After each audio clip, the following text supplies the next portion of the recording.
And also in response to that Adobe discussion last week, I got this note from Carrie Lynn that I thought was worth discussing. She's a graphic designer and was using Adobe products, but she got tired of renting her software. And if she is an independent contractor, that's a good amount of overhead that you have to pay every month just to get your software to work. And before, what you would do is you'd buy the software outright, and when you needed to, you would upgrade. And a lot of folks like myself were often fine using the old version of the software for a couple of years before having to pay more, because we wanted to make sure there was some value there that justified the expense. And she had enough, so she switched over to Affinity Software, and they've been making very affordable alternatives to the Adobe packages. I'm sure they don't have everything Adobe has, but right now they have a photo app, which is a Photoshop alternative, and an Illustrator alternative. And they're now working on one that will replicate a lot of what Adobe InDesign does. So most of the major pieces of software that a designer might use, they might find a good alternative here. And the crazy thing is that these packages are right now priced at $40 a piece, which is a lot less than what you would pay for an Adobe subscription. In fact, you might make the money back in a month or two if you bought the full suite of everything. I have Affinity Photo on my iPad. It's really robust. It runs great on the iPad. It's very well tied in with all of the Apple API calls that take advantage of the hardware. The Mac and Windows version here are also very good according to Carrie there. So I think it's something definitely worth looking at if you're tired of paying those fees. The software is very robust. It's got, I think, most of the features that you might find or use in Photoshop. I'm not a big-time photo editor, so I don't know what's missing versus what's in there, but it might be worth downloading the free trial, see how it works, and it might actually save you a lot of money in the end. There's also a lot of other alternatives, too. I use an app called Pixelmator.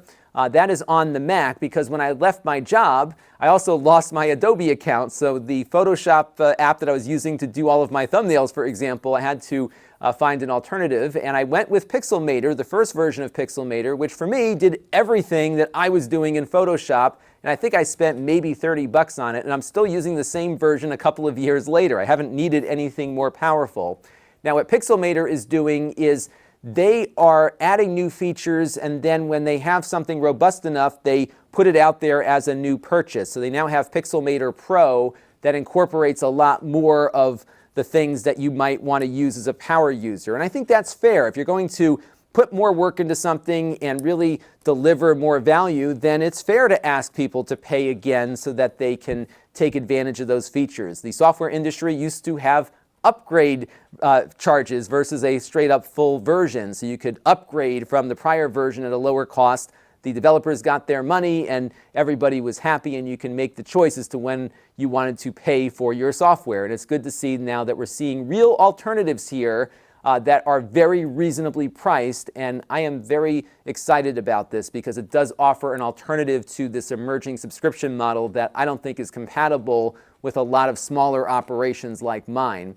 On the video editing side, of course, we've got Final Cut Pro from Apple.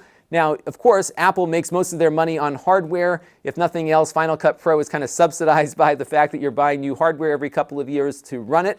But I bought Final Cut Pro probably 7 years ago when it first came out, this version, Final Cut Pro 10, and I've never had to pay for it ever again, yet I've gotten so many more new features in it over that period of time. It's a completely different application than when I bought it, but I've paid for it once, and that's it, and I continue to use it, and I've been very happy with that.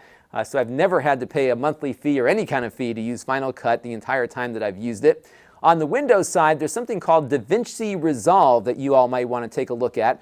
This is from Blackmagic Design, which is also a hardware manufacturer, and you can actually get this editing software for free for lower resolution video, I think up to 1080p.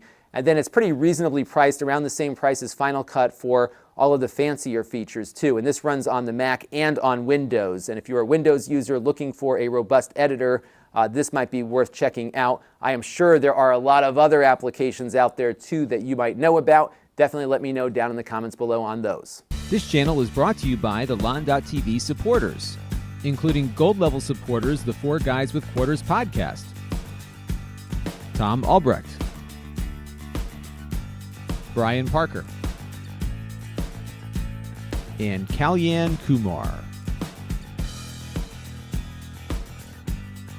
If If you want to help the channel, you can by contributing as little as $1 a month.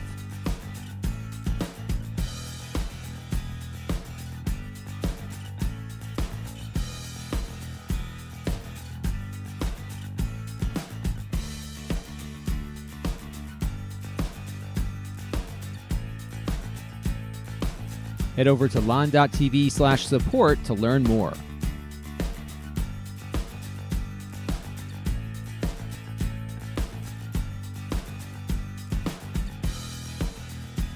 And don't forget to subscribe. Visit Lon.TV/s.